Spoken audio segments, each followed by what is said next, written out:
नमस्कार। मैं हूं मदन गुप्ता स्पाटू, एस्ट्रोलॉजर, चंडीगढ़ से।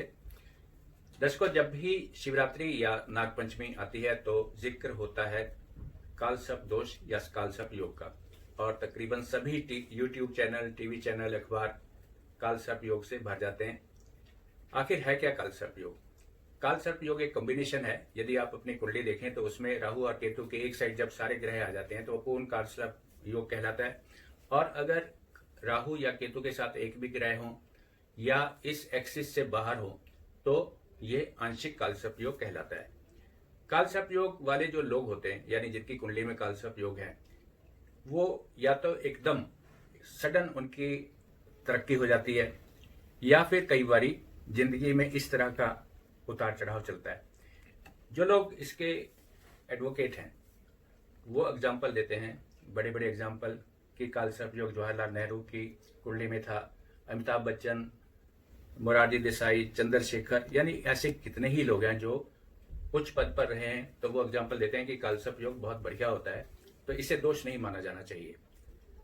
और दूसरा वर्ग है, वो ये कहता है कि एक वर्ग और भी है जो कहता है कि कालसर्प योग होता ही नहीं, ये तो बकवास है, इसे तो वैसे ही मनगढ़ंत बनाया गया है और इसको डरा डरा कर एक विशेष वर्ग लोगों को डराता है और पूजा पाठ में फंसाकर पैसे लूटता है। लेकिन कुछ लोग ये भी भूल जाते हैं कि यदि यह योग है तो इसका नामकरण तभी हुआ है कालसर्प योग।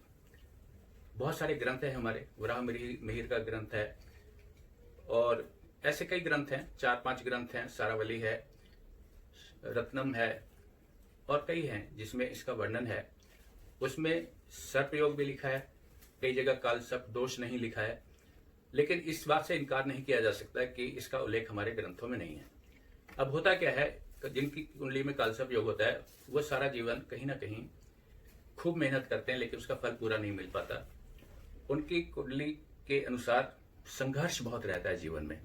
कभी भी कोई काम एक समय में यानी एक बार में नहीं बनता, छोटे छोटे काम लटक जाते हैं।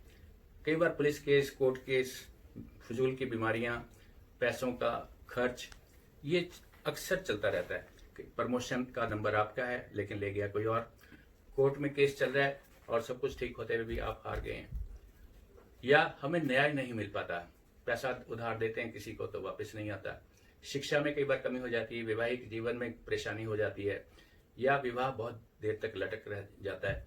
ऐसी बहुत सारी परेशानियां जिसमें संघर्ष ही संघर्ष जीवन में रहता है।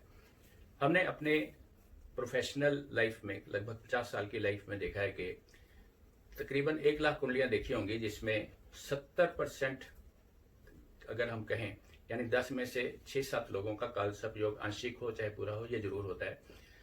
मंगलिक दोष भी होता है, लगभग 75% लोग जो है मंगलिक, आंशिक मंगलिक इस तरह से रहते हैं। तो जो ज्योतिष है वो एक आकलन का माध्यम है कि हमारे जीवन में परेशानी अगर है तो क्यों है।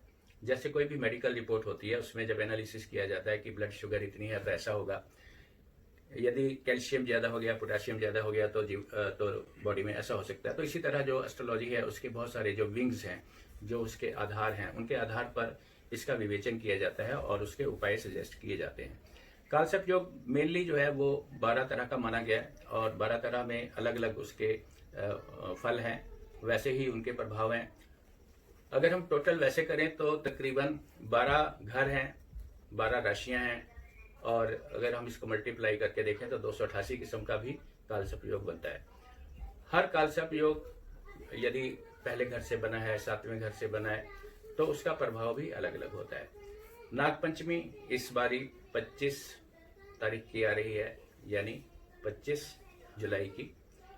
उस दिन नागपंचमी वाले दिन आप कुछ छोटे छोटे उपाय कर सकते हैं, बड़े भी उपाय कर सकते हैं। छोटा उपाय तो यह है कि चांदी के नाग नागिन या किसी भी धातु के नाग नागिन आप शिवलिंग पर चढ़ा सकते हैं, शिवलिंग पर पूजा कर सकते हैं, या ये जो नाग नागिन का जोड़ा है इसको चलते पानी में बहा सकते हैं। ओम नमः शिवाय का जाप कर सकते हैं, महामृत्युंजय मंत्र का जाप कर सकते हैं, राहु केतु के मंत्र का जाप कर सकते हैं, सर्प गायत्री मंत्र का जाप कर सकते हैं। और बेहतर होगा कि इसका एक पूरा अनुष्ठान होता है। जो प्रकांड पंडित हैं, जो प्रकांड इसके ज्ञाता हैं, वो इसका अनुष्ठान अवश्य करते हैं और उसका लाभ होता है। यदि हम इसकी अवधि देखें, जो पूरा अनुष्ठान है वो तकरीबन 5 से 7 दिन तक लग जाते हैं। इसमें जो मंत्रों का जाप होता है और इसके अलावा इसमें बहुत सारी चीज़ों का दान किया जाता है जो राहु और केतु से संबंधित है, और हवन किया जाता है। तो इस पूरे प्रक्रिया में, पूरे प्रोसेस में लगभग 5 से 7 दिन लग जाते हैं। ये आप जिनकी कुंडली में पूर्ण है वो नासिक जाके भी करा सकते हैं, उज्जैन में होता है, कालहस्ती में होता है। यदि चेन्नई के आसपास जाएं तो कालहस्ती में भी होती है, लेकिन आप अपने घर में नहीं करानी चाहिए, मंदिर में ही होती है। शिवलिंग जहाँ स्थापित होता है वहीं करवानी चाहिए।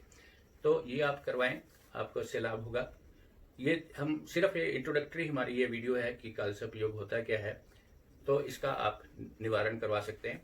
ये वीडियो आपको अच्छी लगती है तो इसे शेयर भी कर सकते हैं, अपने साथियों को बताइए, और ईमेल आप हमें भेज सकते हैं। हम आपको जो इसके पूरे आर्टिकल्स हैं, पूरे डिटेल्ड में आर्टिकल जो हमारे अखबार में भी आते रहते हैं, वो हम आपको पर्सनली भेज सकते हैं। इससे आपका ज्ञानवर्धन होगा और ज्योतिष, धर्म और पर्वों के बारे में आपको जानकारी मिलती रहेगी। नमस्कार।